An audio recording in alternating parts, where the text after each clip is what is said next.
El libro de Jonás es una historia subversiva acerca de un profeta rebelde que odia a Dios por amar a sus enemigos. Jonás es único entre los profetas del Antiguo Testamento porque estos son usualmente una colección de las palabras de Dios habladas a través del profeta. Pero este libro en realidad no se enfoca en las palabras del profeta. Más bien, es una historia acerca de un profeta realmente malo y desagradable. Jonás aparece solo en otra ocasión en el Antiguo Testamento, durante el reinado de Jeroboam II, uno de los peores reyes de Israel. Y Jonás profetizó a su favor, prometiéndole que ganaría una batalla y tendría de vuelta todo su territorio en la frontera norte de Israel. Ahora, es importante saber que el profeta Amós también confrontó a Jeroboam y a través de él, Dios específicamente revirtió la profecía de Jonás, prometiendo que Jeroboam perdería esos mismos territorios porque era muy malvado. Así que antes de siquiera iniciar la historia, sospechamos del carácter de Jonás. El libro de Jonás tiene un diseño hermoso, con toda su simetría y emparejamiento literario. Así que tienes los capítulos 1 y 3 contando la historia del encuentro de Jonás con personas que no son israelitas. Primero con unos marineros y luego con los odiados enemigos de Jonás, los ninivitas. Y cada parte ofrece un contraste cómico entre el egoísmo de Jonás y la humildad y arrepentimiento de los paganos. Los capítulos 2 y 4 contienen las oraciones de Jonás. Una es una oración de arrepentimiento o algo así, y la otra es una oración en la que Jonás reprocha a Dios por ser demasiado bueno. Este cuidadoso diseño del libro es acompañado por un estilo narrativo realmente único. La historia está llena de personajes estereotipados que irónicamente hacen exactamente lo contrario de lo que piensas que harán. Tienes al profeta, el hombre de Dios, que se revela y odia a su propio Dios. Tienes a los marineros, que se supone son muy inmorales, pero en realidad tienen corazones blandos y arrepentidos y se vuelven a Dios en humildad. Tienes al rey del imperio más poderoso y sanguinario del planeta, y él se humilla delante de Dios por un sermón de 5 palabras de Jonás, y hasta las vacas del rey se arrepienten. Esta clase de historia encaja con lo que hoy llamaríamos una sátira.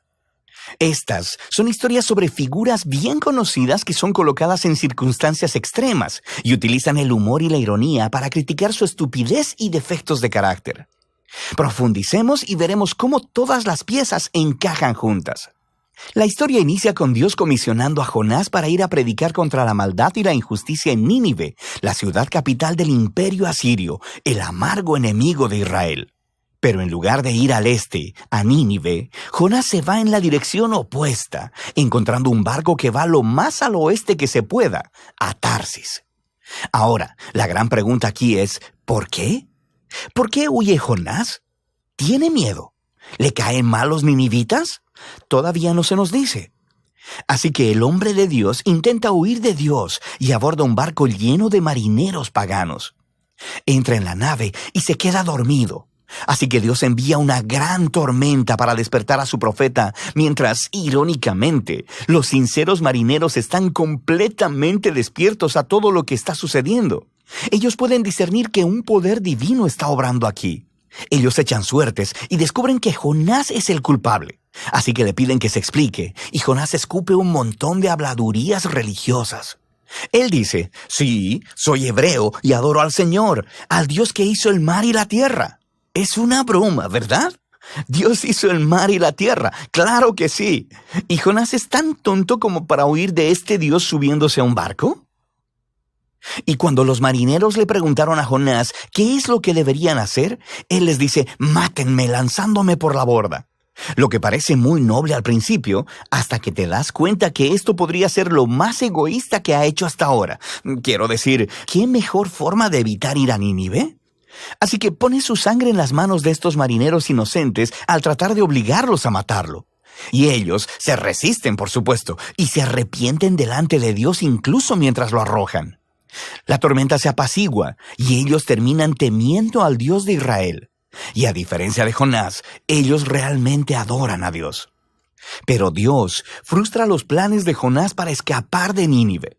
Mientras Jonás se hunde, Dios provee una extraña tumba acuática para él, el estómago de un gran pez. Ahora, por supuesto, en circunstancias normales esto sería la muerte segura, Pero en esta historia todo está de cabeza. Así que la muerte submarina de Jonás se convierte en su camino de vuelta a la vida. Atrapado en el estómago de esta bestia, Jonás eleva una oración donde técnicamente nunca dice que lo siente, pero sí agradece a Dios por no abandonarlo y promete que obedecerá a Dios a partir de ese momento, no importa lo que pase. Y la respuesta de Dios es algo cómica. La ballena vomita a Jonás en la tierra seca. Así que una vez más, Dios envía a Jonás a predicar en Nínive y Jonás obedece. Se nos dice que Nínive era una ciudad gigantesca. Tomaría varios días caminar a través de ella. Así que Jonás tiene solo un día y aquí está su mensaje. En 40 días, Nínive será arrasada. Esas son 5 palabras en hebreo. Este sermón es muy corto y también algo extraño. Quiero decir, mira lo que le falta. No se menciona lo que los ninivitas han hecho mal, ni lo que deben hacer o cómo deben responder. No hay mención de quién los destruirá, y lo más notable, no se menciona a Dios. ¿Qué está pasando aquí? ¿Está Jonás intencionalmente dando la mínima cantidad de información? Es como si él estuviera intentando sabotear su propio mensaje o asegurar la destrucción de los ninivitas. Jonás no está haciendo ningún esfuerzo.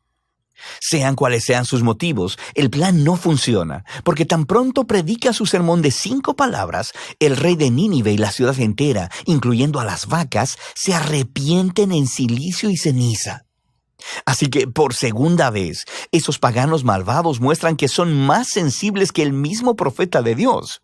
De manera que Dios perdona a los ninivitas y no destruye la ciudad. Ahora, aquí tenemos la parte brillante de la historia. La última palabra del breve sermón de Jonás, arrasada, significa allanada, y puede referirse a una ciudad siendo arrasada o destruida como Sodoma y Gomorra, pero también puede usarse para referirse a algo siendo transformado, cambiado en su opuesto. Así que, cómicamente, las palabras de Jonás se vuelven realidad, pero no de la manera en que él esperaba. Nínive sí fue arrasada, conforme los enemigos de Jonás se arrepienten y encuentran la misericordia de Dios. El capítulo final une todas las piezas. Jonás está completamente enojado y eleva su segunda oración. Primero le dice a Dios la razón por la que huyó en el capítulo 1. No fue porque tuviera miedo, más bien fue porque él sabía que Dios era muy misericordioso.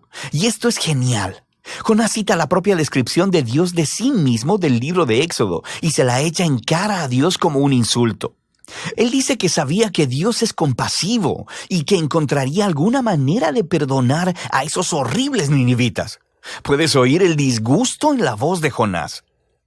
Después, Jonás interrumpe la conversación y ora porque Dios lo mate ahí mismo. Él prefiere morir antes que vivir con un Dios que perdona a sus enemigos. Afortunadamente para Jonás, Dios no accede y simplemente pregunta si el enojo de Jonás es justificado. Jonás ignora la pregunta y se va a las afueras de la ciudad a acampar en una colina cercana para esperar y ver qué sucedería. Ya sabes, puede ser que los ninivitas se arrepientan de haberse arrepentido y acaben rostizados después de todo. Lo que sucede después es muy extraño. Dios provee una planta para darle sombra a Jonás y eso lo pone bastante feliz. Pero luego, Dios envía un pequeño gusano para comerse la planta, así que Jonás pierde su sombra. Y luego, en el calor del sol, Jonás le pide a Dios una vez más que lo mate. Dios una vez más le pregunta a Jonás si su enojo tiene justificación, y Jonás ladra. ¡Claro que sí! ¡Solo déjame morir! Y esas son las últimas palabras de Jonás en la historia. Las últimas palabras de Dios son las que concluyen el libro. Él dice que el incidente con esta planta fue una manera de tratar de hacer entender a Jonás, ¿cierto? Jonás se preocupó y se puso sentimental por esta planta que solo disfrutó por un día.